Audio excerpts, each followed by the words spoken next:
बिस्मिल्लाहिर्रहमानिर्रहीम, अस्सलाम वालेकुम। Welcome to my YouTube channel maths with Afsha. Class 7 हम कर रहे हैं एक्सरसाइज 14B के फर्स्ट 5 क्वेश्चंस मैं अपनी वीडियो में अपलोड कर चुकी हूँ। आप मेरे चैनल पे जाकर इन फर्स्ट 5 क्वेश्चंस को इजीली वहां से इनका लेक्चर अटेंड कर सकते हैं। आज की वीडियो में करेंगे रिमेनिंग क्वेश्चन 6 to 9। आज की वीडियो इन पे मुश्तमिल है। ठीक है, क्वेश्चन नंबर 6 है, the circular park of radius 12 metre has a road 4 metres wide running round it. यानी कह रहे हैं सर्कुलर पार्क है जिसका रेडियस 12 मीटर है और एक रोड है जो 44 मीटर ठीक है वाइड है, चौड़ी है, रनिंग राउंड इट। उस सर्कुलर पार्क के गिर्द क्या कर रही है, वो रोड उसके गिर्द रनिंग कर रही है या मतलब उसके गिर्द है वो। Find the cost of metalling the road at the rate of 600 पर स्क्वायर मीटर। आपने उसकी कॉस्ट फाइंड करनी है, ठीक है, क्या उसकी कॉस्ट है और 600 पर स्क्वायर मीटर जो है आपको दिया गया है रेट। आपने यहाँ पे पाई की वैल्यू 22/7 लेनी है। क्वेश्चन का सोल्यूशन स्टार्ट करते हैं। सोल्यूशन स्टार्ट करने से पहले मैं कहूंगी बच्चों, अगर आप मेरे चैनल पे नए हैं और अगर आपने चैनल को सब्सक्राइब नहीं किया तो काइंडली सब्सक्राइब करें, वीडियो को लाइक करें। सोल्यूशन करते हैं। क्वेश्चन नंबर 6 का बच्चों हम सोल्यूशन कर रहे हैं। सोल्यूशन में मैंने क्या किया है कि मैंने एक सर्कुलर पार्क के रिप्रेजेंटेशन के लिए एक सर्कल बनाया है, ठीक है। और अब उसमें फिर रोड को भी, क्योंकि रोड भी उसके राउंड है तो उसके लिए भी मैंने एक सर्कल बना लिया है, ठीक है, with the help of compass की हेल्प से आपने सर्कल बनाने हैं। अब आपने इसको तो ये जो छोटा सर्कल बनाया है इसको तो मैं नाम दे लूंगी ये पार्क, ठीक है। इसको हम अज्यूम कर लेते हैं कि ये हमारा पार्क है और उसके पार्क के गिर्द जो है राउंड जो है शेप में जो क्या है रोड है। रोड हम इसको क्या कह लेते हैं, रोड, ये रोड है, ठीक है। अब जो पार्क है उसका जो यहाँ पे ये सेंटर होता है, ठीक है, यहां से इसका रेडियस जो है वो कितना दिया गया है 12। ये क्वेश्चन में बच्चों दिया गया है, ठीक है। और पार्क का, ठीक है, रोड के साथ जो टोटल दिया गया है वो हमें दिया गया है, वो हमने फाइंड खुद कर लेना है, जो कि बनेगा 16, क्योंकि रोड का ये तो पार्क का था, ठीक है, 12 मीटर और जो रोड है उसका था 4 मीटर, ठीक है। तो ये रोड का था।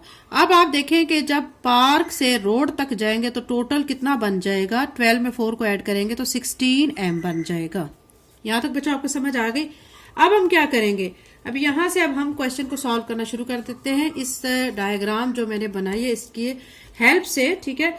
यहाँ पे रेडियस हमें 2 दिए गए हैं, एक रेडियस दिया गया 12m और दूसरा हमने उसको यानी पार्क वाले और रोड वाले को प्लस करके 16m निकाला है।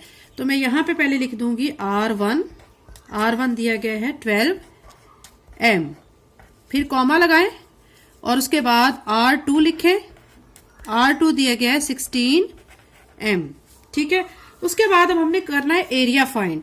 एरिया के लिए अब जाहिर बात है 2 एरियाज हमें फाइंड करने होंगे, तो हम एक के लिए A1 लिखेंगे और दूसरे के लिए A2 लिखेंगे। A1 यहां पे लिख के πr² लगाएं और यहां पे A2 लिख के πr² लगाएं। बहुत इजी क्वेश्चन है बच्चों, बस आपने फोकस करना है कि इसमें हो क्या रहा है। A1 जो है वो अब आपने ऐसे ही लिखना है क्योंकि आपने ये फाइंड करना है। पाई की वैल्यू हमें क्वेश्चन में दी गई है, हमने यहाँ पे 22/7 अप्लाई करनी है। R जो है R², अब हम ये वाला सॉल्व कर रहे हैं ना, तो इसके लिए 12 है वैल्यू, तो 12m लिख के इसका मैं क्या कर दूंगी, स्क्वायर लिख दूंगी। उसके बाद अब आप क्या करेंगे, स्क्वायर को ओपन करेंगे, 22/7 को आप ऐसे लिखें, 12 को आप 12 से मल्टीप्लाई करेंगे तो आपका आ जाएगा 144m², ठीक है। उसके बाद आपने 144 को आपने 22 से जब मल्टीप्लाई आप करेंगे तो फिर आपका जो आंसर आएगा, हम यहाँ साइड पे करके देख लेते हैं। 144 multiply by 22, 2 4s are 8, 2 4s are 8, 2 1s are 2, 2 4s are 8, 2 4s are 8, 2 1s are 2, 8 और यहाँ पे 8 और 8 16, 1 इसको देंगे, 2 और 8 10 और 1 11, 1 इसको देंगे, 2 और 1 3, 3168, ठीक है। यानी यहां से 144 को 22 से मल्टीप्लाई जब हमने किया है तो हमारा आ गया है 3168, ठीक है। और साथ में आप क्या लिख देंगे, m² डिवाइडेड बाय 7, ठीक है। अब क्या करना है कि 3168 को आपने डिवाइड करना है 7 के टेबल पे, ठीक है। जब आप डिवाइड करेंगे, सिंपल कैलकुलेटर से भी कर सकते हैं आप, ठीक है, या फिर आप सिंपल डिवीजन खुद से कर लें। 3168 को अंदर रखें, 7 पे करें डिवाइड। जब आप डिवाइड करेंगे तो आपका आंसर आ जाएगा 452.57 m², ये हमारा क्या आ गया बच्चों, A1। ठीक है, एरिया आ गया है हमारा। अब नेक्स्ट हम A2 का फाइंड करेंगे। A2 के लिए भी हमने पाई आर स्क्वायर लिख लिया है। ठीक है, A2 एज इट इज, पाई की वैल्यू लगाएंगे 22/7 आर स्क्वायर। आर अब हमने यहाँ पे क्या लेना है, 16 लेंगे, 16m इसका स्क्वायर। अब क्या करेंगे, 22/7 को ऐसे लिखेंगे और 16 को 16 से जब मल्टीप्लाई करेंगे तो 256, साथ में m का भी स्क्वायर आ जाएगा। अब 256 को 22 से आप मल्टीप्लाई करें, जब आप 22 से इसको मल्टीप्लाई करेंगे तो आपका आंसर आएगा 5632 और नीचे आएगा 7 और साथ में यहाँ पे m स्क्वायर। अब आपने क्या करना है, 5632 को अंदर रखना है, 7 के टेबल पे करना है डिवाइड। जब आप इसको 7 के टेबल पे डिवाइड करेंगे तो आपका आंसर आएगा 804.572 m स्क्वायर। ठीक है, एक आपका A1 ये वाला आंसर आ चुका है, एक आपका A2 का आंसर आ चुका है। ये दो बच्चों आपके आंसर जब आ जाएंगे तो फिर आपने एरिया ऑफ रोड फाइंड करना है। Area of road, area of road अब कैसे निकलेगा, A2 माइनस A1 करके, A2 माइनस A1। A2 का जो आंसर आया हुआ उसको लिख लेंगे आप, माइनस A1 का जो आंसर आया हुआ है आप उसको लिख लेंगे, जो कि ये आया हुआ है। आप इस टर्म को ऊपर रखेंगे, इस टर्म को नीचे रखेंगे और जब करेंगे डिवाइड तो आपका आंसर आ जाएगा 352 m स्क्वायर। यहां तक तो बच्चों हो गया। अब हमने कॉस्ट फाइंड करनी है। ठीक है, कॉस्ट ऑफ मेटेलिंग रोड। उसके लिए अब आप क्या करेंगे कि हमें दी गई थी 600 पर स्क्वायर, तो आपने 600 लिखना है मल्टीप्लाई बाय ये जो आपका एरिया ऑफ रोड अभी आपने फाइंड किया ये लिखेंगे और आप दोनों टर्म्स को आपस में मल्टीप्लाई करेंगे तो आपका आ जाएगा यहाँ पे 211200। साथ में या रुपीस लिख लें या RS लिख लें, एक ही बात है। ठीक है, ये बच्चों हमारा आंसर था।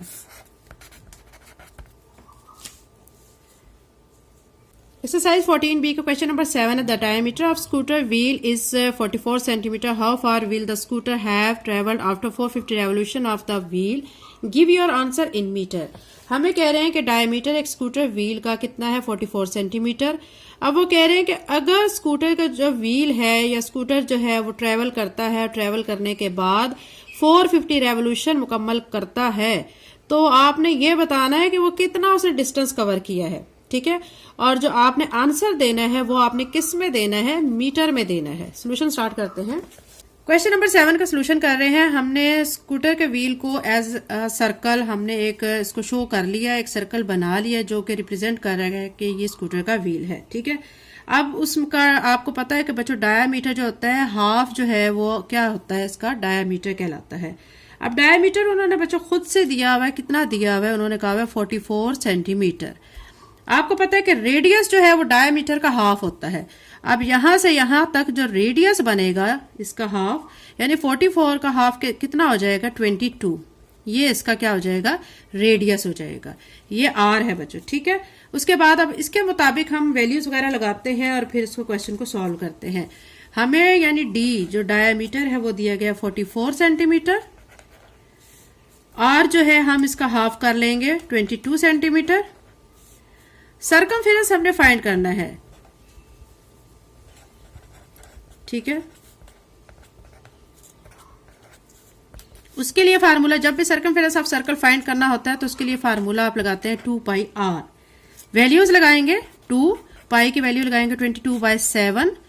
आर जो है यहां पे क्या लगा लेंगे, 22 सेंटीमीटर। 22 को मैं 2 से मल्टीप्लाई करूंगी तो आ जाएगा 44। 44 को जब 22 से मल्टीप्लाई करेंगे तो आपका आएगा 968, साथ में cm/7। ठीक है, 968 को 7 पे जब मैं डिवाइड करूंगी तो जब डिवाइड कर लूंगी तो आंसर आएगा 138.2 cm। ठीक है, ये अब आपने फाइंड कर लिया है। अब हमें क्वेश्चन में बच्चों उन्होंने दिया है नंबर ऑफ रेवोल्यूशन। ठीक है, वो कितने दिए गए हैं, 450। ठीक है, हमने डिस्टेंस फाइंड करना है, वो लिख लेंगे। डिस्टेंस हमने करना है फाइंड कि उसने कितना डिस्टेंस कवर किया कि जब उसने 450 उसके गिर्द चक्कर लगाए हैं। तो डिस्टेंस के लिए मैं यहाँ पे फार्मूला लगाऊंगी, distance is equal to number of revolution, ठीक है, multiply by circumference. Number of revolution 450 थे, उसको लिख दूंगी। सर्कमफेरेंस अभी हमने फाइंड किया था 138.2, ठीक है, इसको लिख दूंगी। जब ये हम लिख चुकेंगे, ठीक है, इसके साथ सीएम भी लिखेंगे, तो हम क्या करेंगे, इस दोनों टर्म्स को आपस में मल्टीप्लाई कर लेंगे। जब मल्टीप्लाई करेंगे तो आंसर आएगा 62190 सीएम। अब आप देखें बच्चों, उन्होंने हमें क्वेश्चन में कहा हुआ है कि आंसर जो है आपने किस में देना है, मीटर में। अब ये सेंटीमीटर आ रहा है, तो इसको मीटर में कन्वर्ट करने के लिए अब हम क्या करेंगे, इसको 100 से डिवाइड कर देंगे। 62190 डिवाइडेड बाय 100, ठीक है।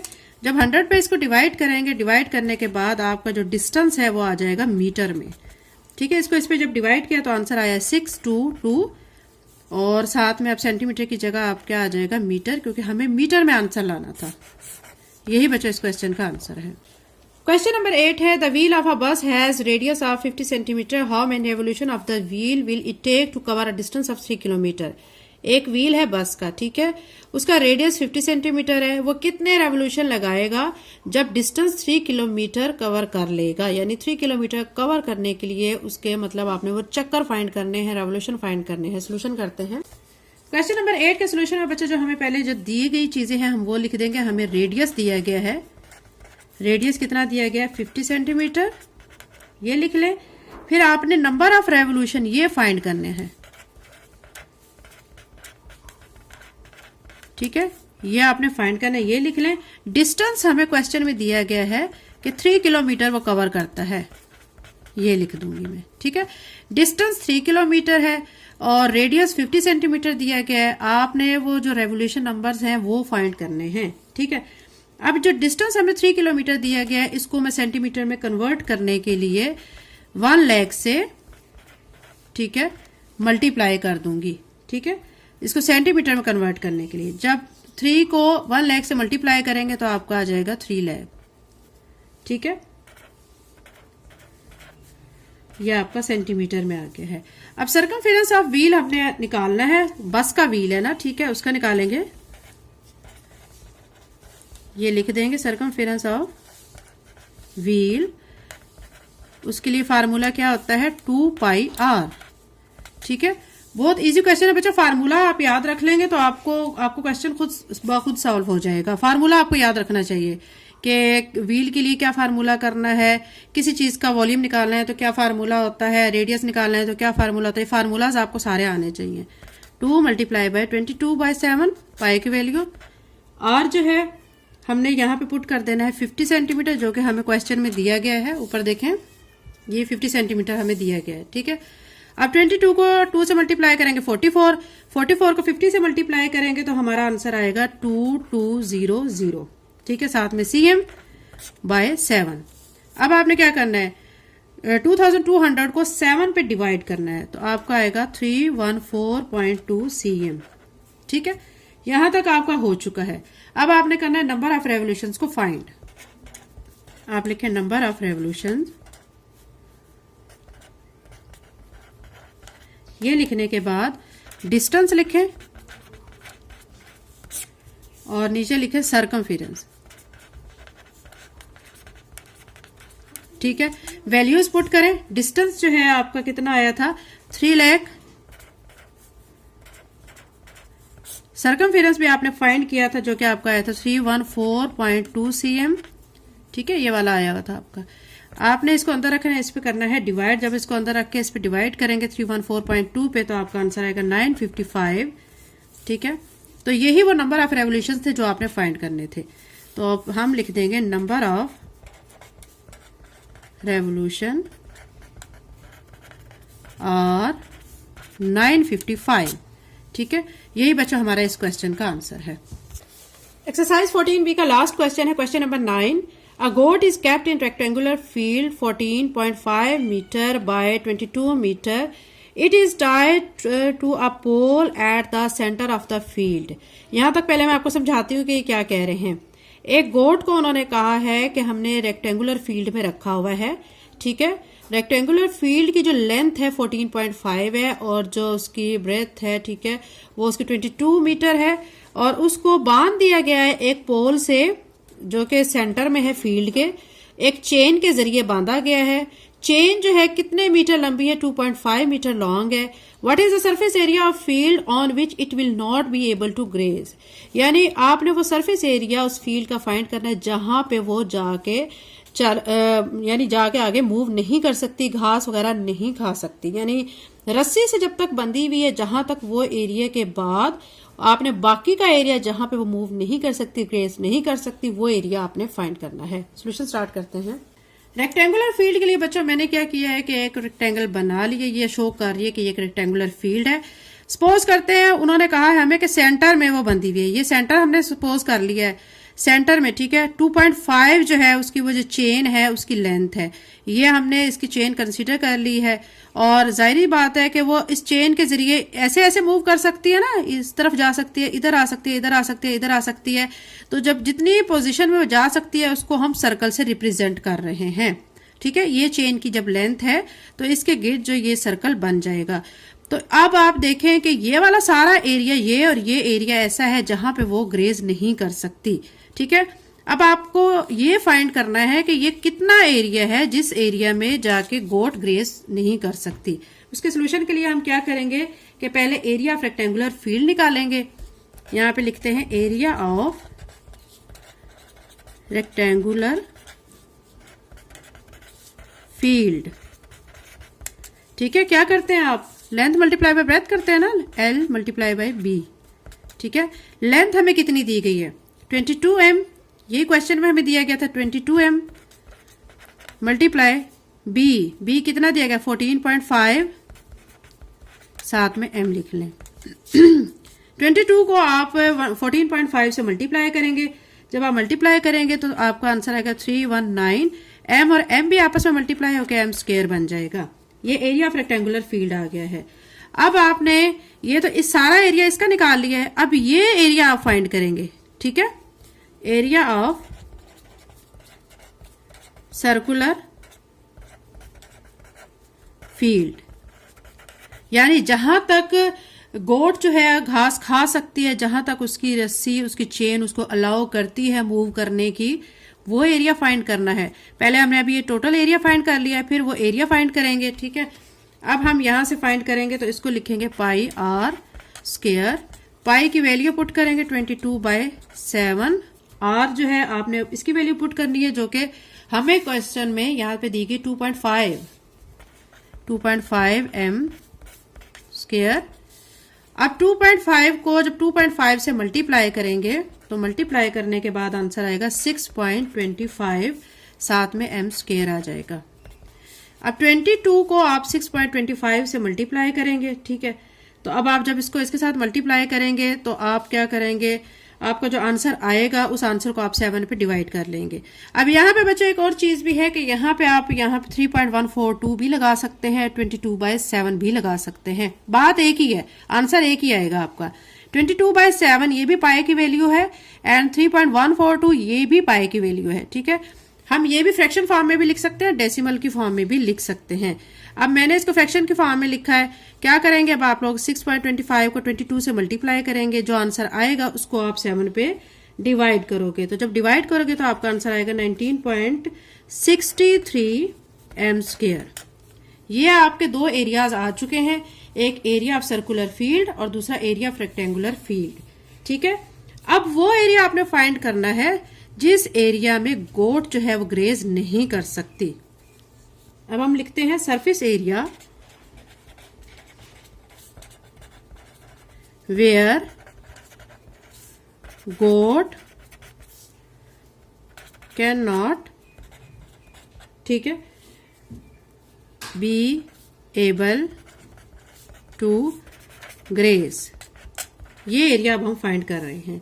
इसको फाइंड करने के लिए क्या करेंगे, हम जो दो एरियाज हमने निकाले हैं, एरिया ऑफ रेक्टेंगुलर फील्ड और ये एरिया ऑफ रेक्टेंगुलर फील्ड है और एरिया ऑफ सर्कुलर फील्ड, दोनों को आपस में क्या करेंगे, माइनस करेंगे।